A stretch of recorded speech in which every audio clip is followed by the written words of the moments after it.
Please tell me, Johnny, that you voted for Roman Yossi every day on the NHL All-Star ballot, and it's not this household that might be the reason he might not make it on the team. He's the captain. I thought...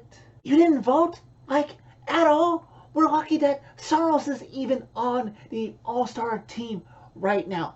You better not bring that negative energy when the Titans play in their divisional matchup.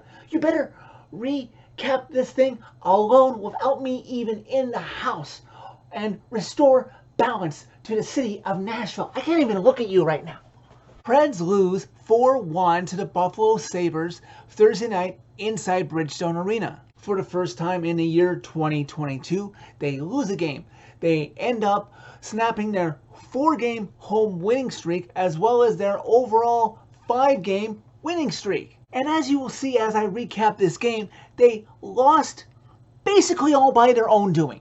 And I'm not going to let it bother me too much that they gave their opposing goalie his first win of the season. Coming into this game, I pondered publicly on Twitter, much to my detriment in retrospect, that perhaps it was this game that was going to be the trap game after such a thrilling victory on Tuesday night versus Colorado, when every single Preds fan, it seemed, thought that Saturday against Arizona was going to be that one where the Preds finally had an L that they didn't want. And early on, it seemingly were warning signs that were showing us that would come to fruition as, first off, Buffalo had the first 3 shots of the game and the Preds had none against Saros, who just got named to his first NHL All-Star game. Unfortunately, his captain, who is a Norris favorite and former Norris winner, you'd think he would have automatically made it in, but he didn't. Perhaps too many of us in the fan base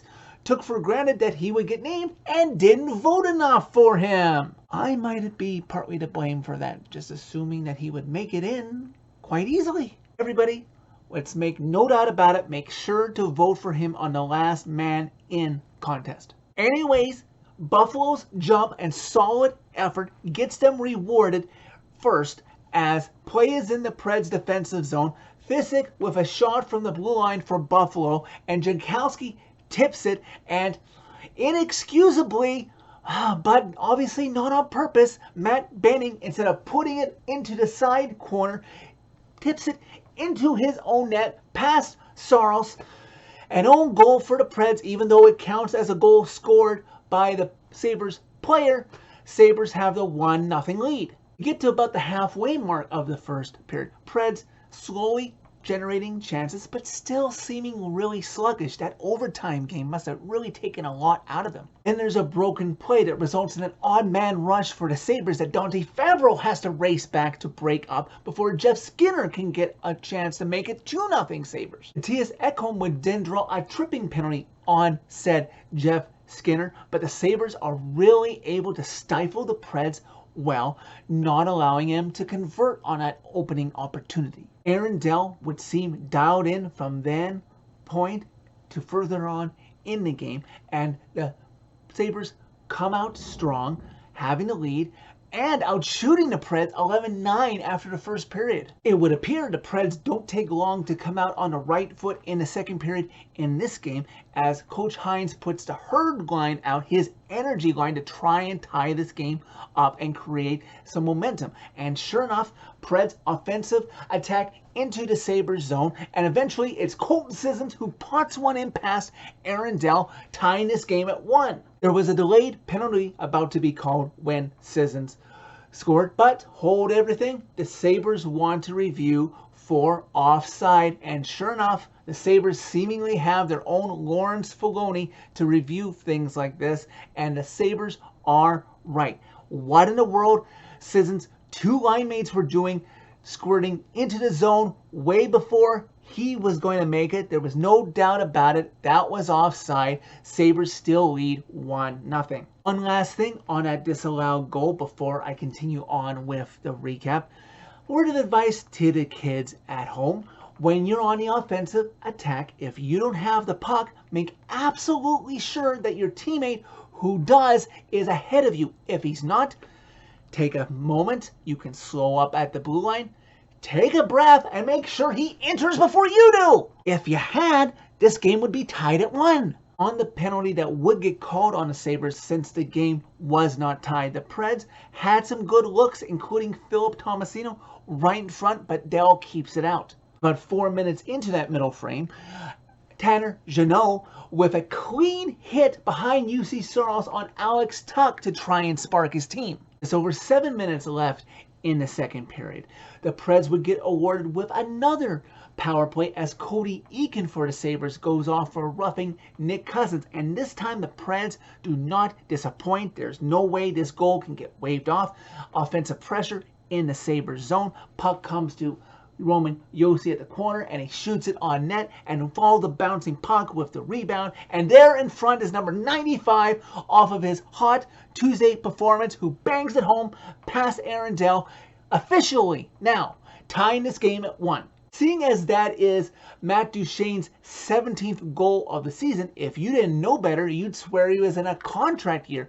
But indeed, he still has many more years of his contract with the Preds to come. Soon after that, the refs miss a holding call on Colton Sissons, but they do have their eye on Colton Sissons because just after the missed holding call, they catch him for high-sticking Bryson of the Sabres, and the Sabres go to the power play, and sure enough, before long, it's Jeffrey Skinner with his first of 2 goals in this game, who puts one on the power play past Saros, restoring the Sabres lead. Just under 30 seconds left to go in the second period.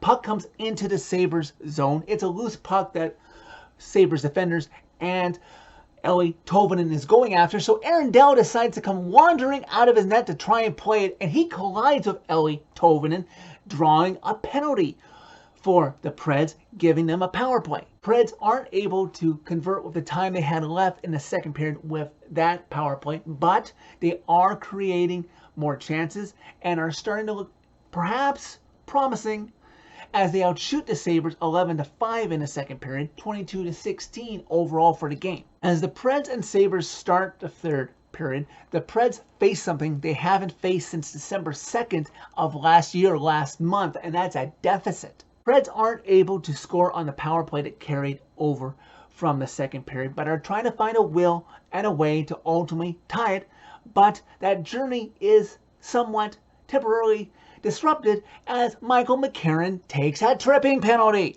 They successfully kill it off, waste time when they could be on the offensive with an even strength lineup without the guy in the box, and they go back to trying to find the right angle, it seems, seemingly getting a little frustrated that they're trailing to the Sabres. About 7 minutes into the period, Ryan Johansson to Aaron Dell's right tries to get the puck over to Luke Cunnin, who has a stick down, but just in the nick of time, Aaron Dell gets his pad on it, keeping the Sabres lead at 2-1. With about 8 minutes left to go in regulation, inadvertently, Roman Josi and Philip Myers collide into each other, knocking each other over temporarily at the center ice faceoff dot. Loose puck corralled by one Jeffrey Skinner, able to go in all alone, but he shoots from distance before UC Soros can be ready, beats them, giving the Sabres now a 3-1 lead.